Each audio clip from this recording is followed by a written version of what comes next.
Teología básica por el Dr. Charles C. Riley. Sección 9. Jesucristo nuestro Señor. Capítulo 40. El Cristo antes de su encarnación. La doctrina de Cristo puede incluir un estudio de su persona y de su obra. Pero, puesto que su obra principal fue la expiación, la soteriología generalmente se separa de la cristología. Sus otras obras usualmente se tratan bajo la cristología. La doctrina se puede organizar más o menos en orden cronológico. Primero viene un estudio del Cristo antes de su encarnación. Esto sería seguido de una sección sobre Cristo en su humillación durante su vida terrenal. Sería erróneo llamarle a esta sección el Cristo encarnado, puesto que la encarnación continúa más allá de su vida terrenal. Entonces vendría un estudio de sus ministerios presente y futuro. Los mayores problemas teológicos aparecen en el período de la humillación de Cristo mientras estaba en un cuerpo terrenal. Problemas como el significado de kenosis, la relación entre sus dos naturalezas y la impecabilidad. La doctrina de la persona de Cristo es crucial para la fe cristiana. Es básica para la soteriología, porque si nuestro Señor no es lo que alegó ser, entonces su expiación fue deficiente, no un pago suficiente por el pecado. 1. La preexistencia del Cristo antes de su encarnación. A. El significado de la existencia. La preexistencia significa que Él existió antes de su nacimiento.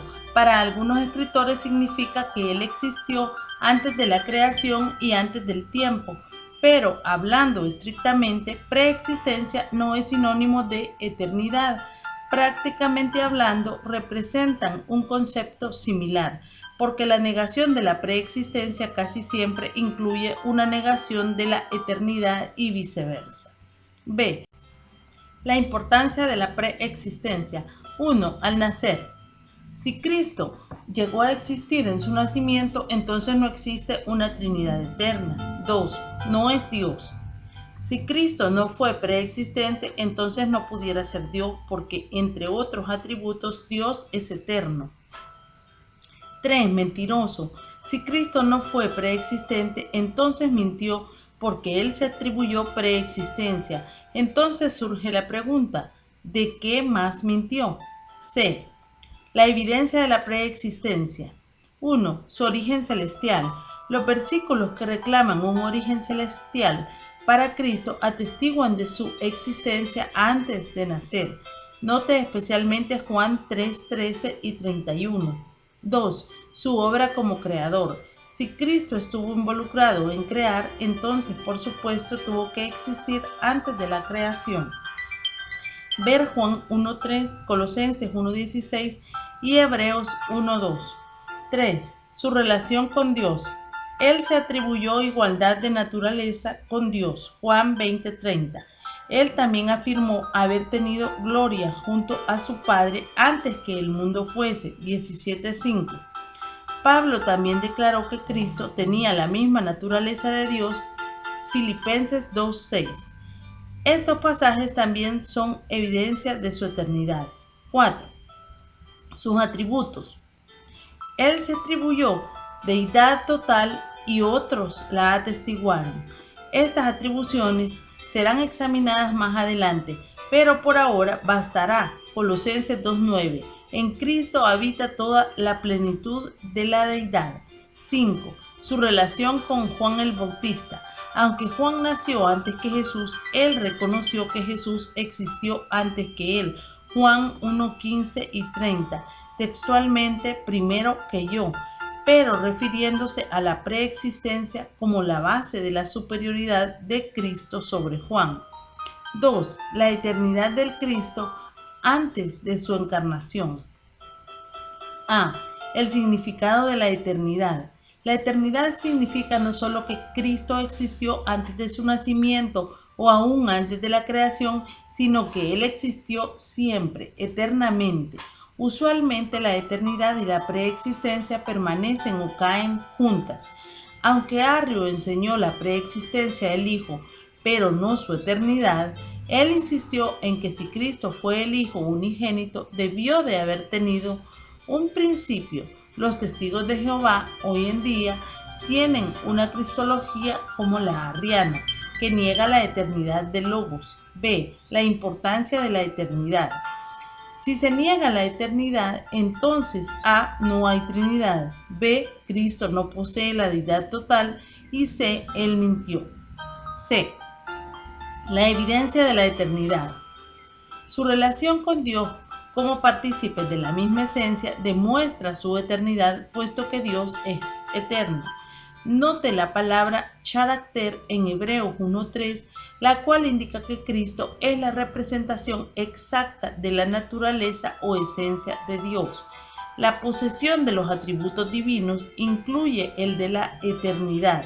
Los profetas del Antiguo Testamento afirmaron la eternidad del Mesías.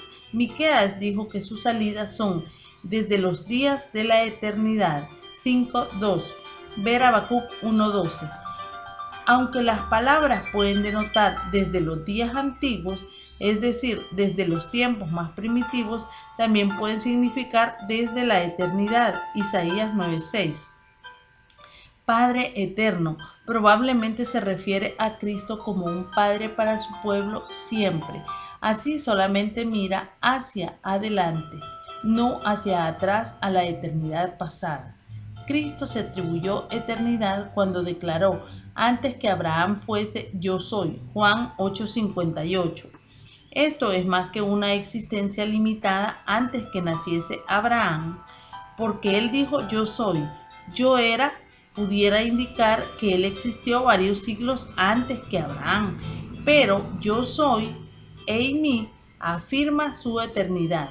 La plena declaración de Juan es que Cristo es Dios. Juan 1:1. El verbo era Dios, no el verbo era divino, como dicen Moffat y Gospel, puesto que eso requería teíos, como en Hechos 17:29 y 2 de Pedro 1:3, ni tampoco dice Juan que el verbo era un Dios, como lo traducen los testigos de Jehová. Los sustantivos definidos que preceden al verbo, como aquí generalmente carecen del artículo definido, ver Leon Morris Commentary on the Gospel of Juan. Grand Rapids, Hermas, 1971, página 77N. 3. La actividad del Cristo antes de su encarnación. A. Su actividad como creador. 1. Su alcance. Él participó en la creación de todas las cosas. Juan 1:3, Colosenses 1:16, Hebreos 1:2. Esto demuestra su poder, ser capaz de crear todas las cosas. 2. Su propósito. Todas las cosas fueron creadas para Él. Colosenses 1:16, es decir, para el propósito de llevar a cabo sus fines en la creación. Esto demuestra su prerrogativa, hacer que la creación sirva a sus propósitos. 3. Su continuación. Él ahora también sustenta su creación porque en Él todas las cosas subsisten. Versículo 17.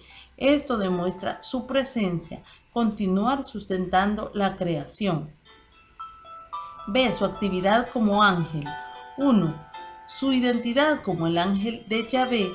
El ángel de Yahvé es claramente una manifestación de Yahvé porque él habla como Dios, se identifica a sí mismo con Dios y alega ejercer las prerrogativas de Dios.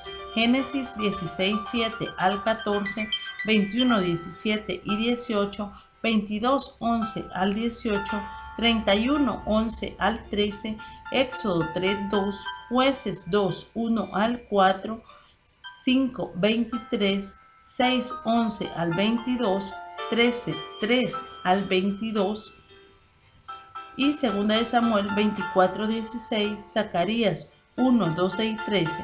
El hecho de que las apariciones del ángel de Yahvé cesan después de la encarnación indica que él es un miembro de la Trinidad. Esto se confirma con la afirmación del Antiguo Testamento de que el ángel de Dios acompañó a Israel cuando salieron de Egipto. Éxodo 14:19, 23:20 y la declaración del Nuevo Testamento de que la piedra que siguió a Israel era Cristo, 1 Corintios 10:4. 2. Sus ministerios como el ángel de Yahvé. 1. Muchas veces actuó como mensajero a varias personas. Génesis 16:7 al 14, 22:11 y 18, 31:11 al 13. 2. Guió y protegió a Israel. Éxodo 14:19, 23:20, Segunda de Reyes 19:35. 3. Fue el instrumento de juicio sobre Israel cuando Dios mandó una pestilencia sobre el pueblo. Primera de Crónicas 21:1 al 27. 4. Fue el agente de refrigerio para Elías. Primera de Reyes 19:5 al 7. C. Sus otras actividades. Ninguna otra actividad de Cristo se revela como que ocurriera en su estado previo a su encarnación.